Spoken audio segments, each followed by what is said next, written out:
Bonsoir à toutes et à tous, vous êtes sur Monaco Info, il est 19 h. Voici les titres de ce mercredi 2 novembre. On vous emmènera dans les coulisses de la signature d'un accord entre Monaco et l'Organisation mondiale de la propriété intellectuelle. Elle s'est déroulée, vous verrez, au ministère d'État. Le port de Vintimille entame sa transformation. Des travaux ont débuté afin de réaliser un ouvrage de protection côtière. Nous vous les dévoilerons dans cette édition. J-4 avant le top départ de la route du Rhum, Boris Herrmann, l'un des 2 navigateurs du Yacht Club de Monaco qui participe à cette traversée, nous livrera son état d'esprit à quelques jours de partir en mer. Et puis on vous emmènera en direction des étoiles avec une belle rencontre entre un astronaute de la NASA et des jeunes élèves monégasques. C'était ce matin même en Principauté. Et pour finir, la foire de Monaco-Sévray fait le plein depuis son ouverture. Nicolas Réal, son vice-président, abordera notamment sa fréquentation, mais aussi la sécurité particulière mise en place pour ce grand rendez-vous. Singapour, la cité du sud-est asiatique, était l'hôte ce vendredi du Pôle in Monaco. C'est au prestigieux Marina Bay Sands que près de 600 convives venant de toute l'Asie se sont retrouvés pour cette soirée de gala tant attendue autour du prince Albert II. Après une pause de 4 ans pour cause de pandémie, ce gala caritatif organisé par la présidente de la branche asiatique de la Fondation Prince Albert II, Jackie Deromedi, avait pour thème la préservation des océans. On quitte Singapour pour retrouver la Principauté où justement un Singapourien est en ce moment même à Monaco. Il s'agit de Darren Tang. Le président de l'Organisation mondiale de la propriété intellectuelle était au ministère d'État ce midi. L'objectif, signer un accord avec la Principauté. Les explications tout de suite avec Frédéric Elion et Olivier Bonello. Monaco est un État membre de l'OMPI, l'Organisation mondiale de la propriété intellectuelle, depuis 1975. Et pour la première fois de l'histoire, le directeur général de cette institution s'est rendu en Principauté pour une visite de travail.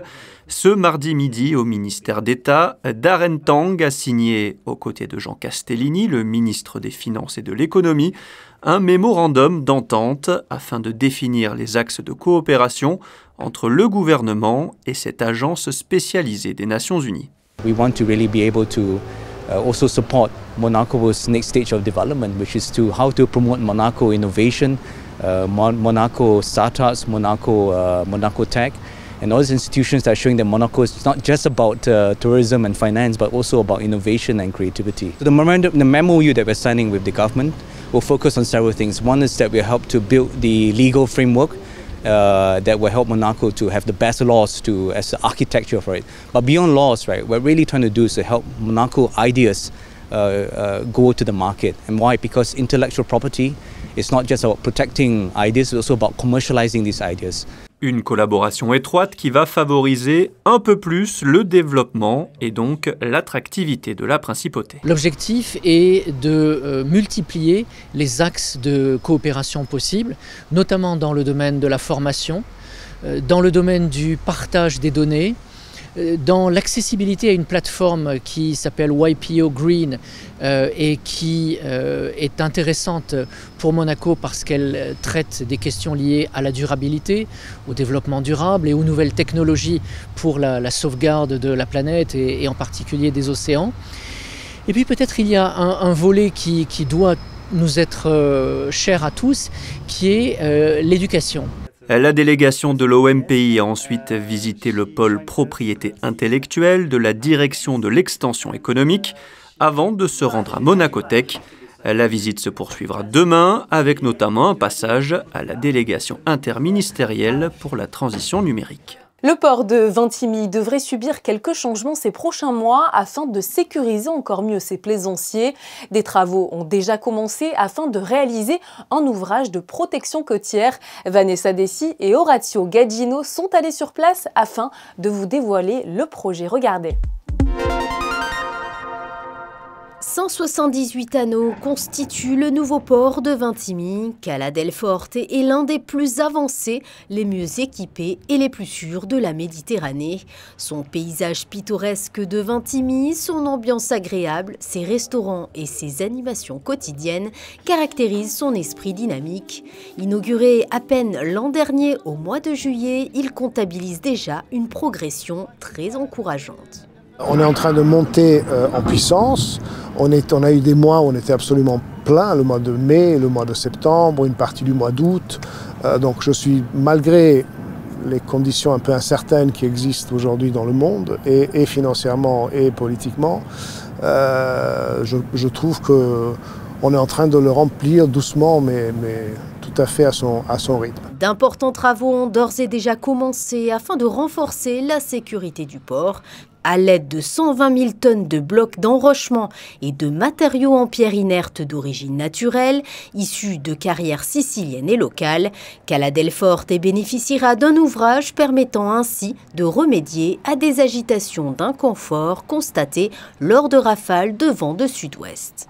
Le principe de ces travaux, c'est de protéger le port par rapport à des épisodes assez peu fréquents, mais qui peuvent arriver en hiver, où un certain vent et une certaine houle arrivent dans une fenêtre de 10 degrés à partir de sud-ouest et qui crée une petite houle résiduelle dans le port, qu'on ne voit presque pas, mais qui fait faire un mouvement en avant et en arrière au bateau, et que ça peut être un peu inconfortable. Donc, pour avoir un port absolument parfait, on a décidé de faire ces travaux de protection de l'entrée du port. On appelle ça communément la banane. Ça consiste à faire un enrochement supplémentaire au-delà de la fin de la digue.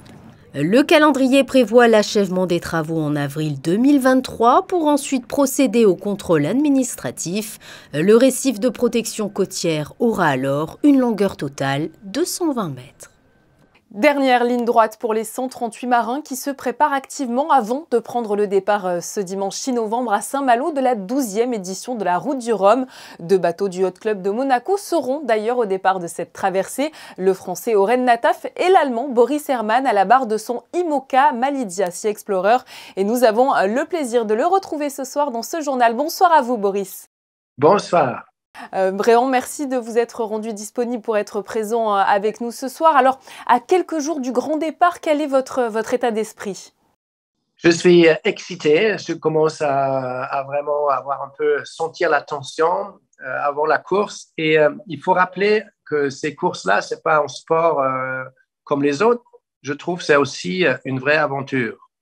La météo dans l'Atlantique Nord en hiver, ça va être très musclé et on ne sait pas trop à quoi s'attendre. Donc, il y a un peu de frayeur et de tension avant les quelques jours avant le départ. Comment vous êtes-vous préparé justement à ce nouveau challenge? On s'est mis le challenge de construire un bateau neuf qui est là derrière moi sur la photo. Et ce nouveau Malizia 3, c'est une vraie machine, une sacrée machine avec toute la technologie moderne. Et ça prend beaucoup de temps de mettre à jour un bateau, de le connaître bien. Donc, pour cette route du Rhum, j'ai juste essayé de faire au mieux, de naviguer le plus possible pour le mieux connaître le bateau. Justement, vous allez donc vous lancer dans cette nouvelle aventure en direction de la Guadeloupe avec votre nouvelle monture, on en parlait, le Malidia Sea Explorer. Quelles sont précisément les caractéristiques de ce bateau? Vous me parliez de technologie, mais est-ce que vous pouvez nous en dire plus? Oui, on a changé notamment la coque par rapport à le précédent bateau Malizia 2. Je ne sais pas si vous voyez l'étrave est assez ronde, arrondie du bateau, et ça veut dire qu'on passe mieux la mer, les vagues, et dans les mers du Sud, pendant le Vendée Globe, on essaie de pouvoir atteindre des vitesses moyennes beaucoup plus élevées. Donc, on a peu d'expérience, mais le bateau s'annonce bien pour l'instant. C'est la deuxième fois, je crois, que vous allez disputer donc, la Route du Rhum. En 2018, vous aviez terminé à la 5e position. Quelles sont concrètement vos ambitions pour cette édition 2022? Si vous me vendez aujourd'hui une 15e place et l'arrivée, je vais l'acheter, vous serrez la main. J'explique pourquoi. C'est, comme je dis, la complexité d'un bateau neuf qui est peu éprouvé. Et c'est aussi la hausse de la qualité de la concurrence. Il y a 38 bateaux au départ, il y a les meilleurs. Les meilleurs, ils ont encore gardé leurs anciens bateaux, donc ils le connaissent au maximum. Et eux, ils vont être imbattables. Cette transatlantique est également très précieuse dans la course à la qualification pour le Vendée Globe. Est-ce que cela rajoute une petite pression supplémentaire?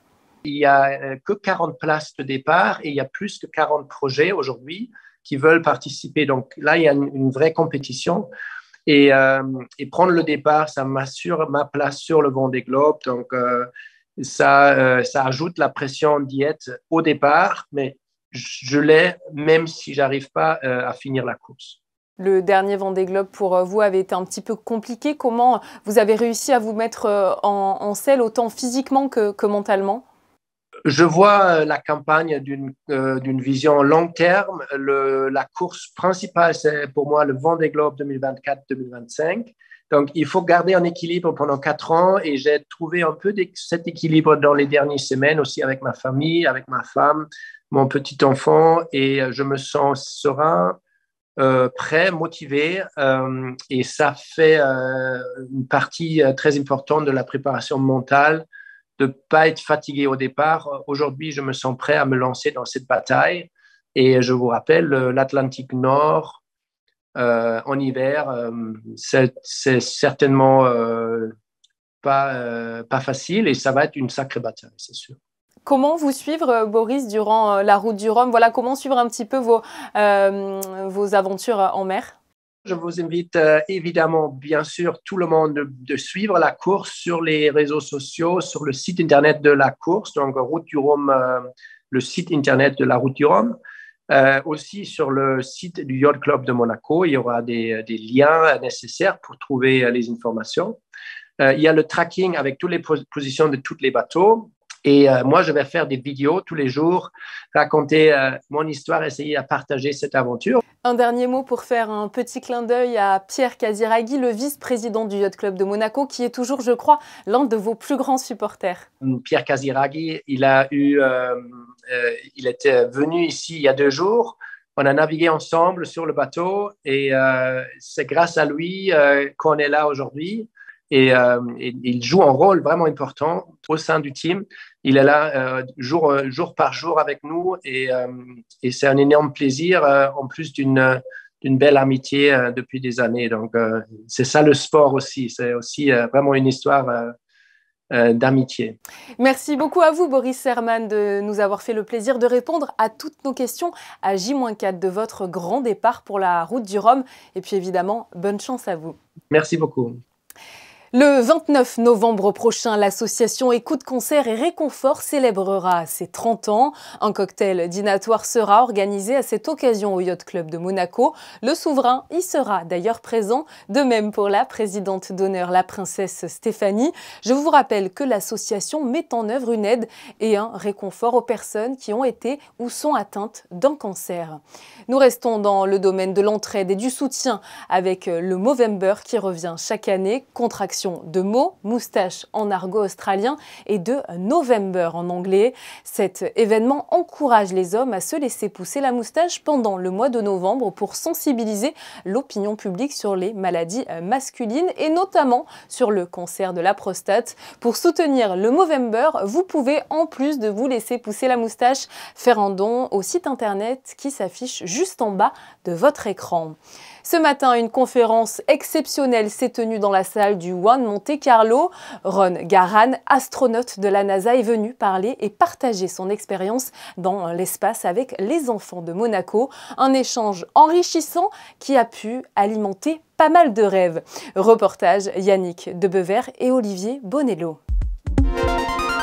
Une matinée dans les étoiles, voilà un beau programme pour les enfants de Monaco venus assister au témoignage de Ron Garan, astronaute américain pour la NASA. Il a notamment effectué une mission de 6 mois à bord de la Station spatiale internationale en 2011 et souhaite depuis partager sa fabuleuse expérience. The point of the meeting this morning is to inspire the children of Monaco, the students of Monaco, to dream big and to realize that they could achieve whatever they set their minds to. Viser la Lune, voilà littéralement le message de cette conférence Elevate. Pendant près de 30 minutes, l'astronaute a pu raconter aux enfants l'histoire de la course à l'espace et surtout ce que représentaient toutes les missions spatiales pour l'humanité. I experienced in a very real way was the fact that each and every one of us is riding through the universe together on this spaceship that we call Earth. We're all in space already right now, and that there's no passengers on spaceship Earth. We're all crewmates. And as crewmates, we have a responsibility to mind the ship and take care of our fellow crewmates. Organisés pendant les vacances scolaires, ce sont près de 60 enfants le matin et 70 étudiants l'après-midi qui ont pu bénéficier de tous ces messages inspirants. What I learned from Ron that in the International Space Station they are working together, different nations, different countries, and they are united and together they can achieve more. So I wanted to bring this message to the principality for the children. Le timing de cette conférence est d'autant plus pertinent que les enfants abordent désormais l'astronomie en cours de sciences. Ils ont donc pu, le temps d'une matinée, avoir un professeur très spécial pour répondre à leur curiosité. Cela fait maintenant un petit peu plus de 10 jours que la foire de Monaco s'est installée sur le port Hercule. Près de 80 stands de manèges et attractions sont présents en principauté et depuis, les visiteurs viennent en nombre. Pour nous parler de ce rendez-vous incontournable, nous avons le plaisir de recevoir ce soir Nicolas Réal, le vice-président de la foire de Monaco. Bonsoir à vous Nicolas. Bonsoir Julia. Alors, l'heure n'est pas vraiment encore au bilan, mais si nous devions établir une tendance en termes de fréquentation à mi-parcours, quelle serait-elle ? On a eu plutôt une bonne fréquentation, on a eu vraiment de la chance avec le temps qui a vraiment été clément pour toutes ces vacances scolaires. Il nous reste encore le 3e week-end, mais là pour le moment vraiment on a eu un temps splendide à Paris hier pour le 1er novembre. C'est vrai qu'il y a du monde à la foire de Monaco, cela fait d'autant plus plaisir que vous avez été à l'époque sévèrement touché par la crise sanitaire. Oui, ça a été très compliqué. Il y a eu une foire qui a été annulée complètement et la foire de l'édition de l'année dernière avait été en édition vraiment réduite avec une jauge. Et là, pouvoir retrouver une foire quasiment classique avec tous les manèges, tous les monégasques, avec une jauge également, mais quand même beaucoup plus importante. C'est vraiment une foire quasiment classique et c'est beaucoup plus agréable pour tout le monde. La foire de Monaco, c'est vrai, c'est toujours la promesse d'une belle sortie en famille. Est-ce que vous sentez justement que ces familles ont envie de profiter plus que jamais ? Ah oui, vraiment, là, on voit vraiment les enfants s'amuser, refaire de la trottinette, les parents profiter avec les enfants, les grands-parents. Et on voit vraiment un engouement pour la foire et vraiment pour passer ces bons moments en famille sur la principauté. On a aussi l'impression que certains manèges sont de plus en plus aboutis. Peut-on parler d'un renouveau dans le secteur de la fête foraine grâce notamment aux nouvelles technologies ? Oui, on a vraiment des nouveaux modèles de manèges. On en a quelques-uns sur la foire de Monaco. Il y en a d'autres qui sont un peu de partout en France qui ne peuvent pas forcément être accueillis sur ce site, mais par rapport à des contraintes de poids, etc. Mais on a vraiment des nouveautés qui sont vraiment pas mal là, avec les LED, avec les nouveaux moteurs, avec des nouvelles sensations. Un mot de sécurité également, puisqu'il est vrai que certains peuvent être un petit peu réticents à faire des manèges, notamment à cause d'accidents qui sont parvenus dans les foires un petit peu partout dans le monde. Comment sécurisez-vous justement au maximum la foire et comment prévenez-vous les accidents ? On a des organismes qui sont sur des organismes pour chaque gros manège qui sont chaque année et chaque foire remis en place. Et là sur le site de Monaco, on a en plus un contrôle fait par les pompiers, par la Socotec et par d'autres organismes de sécurité qui mettent tout ça bien en avant pour sécuriser au maximum tous les manèges. Et évidemment, ici plus qu'ailleurs.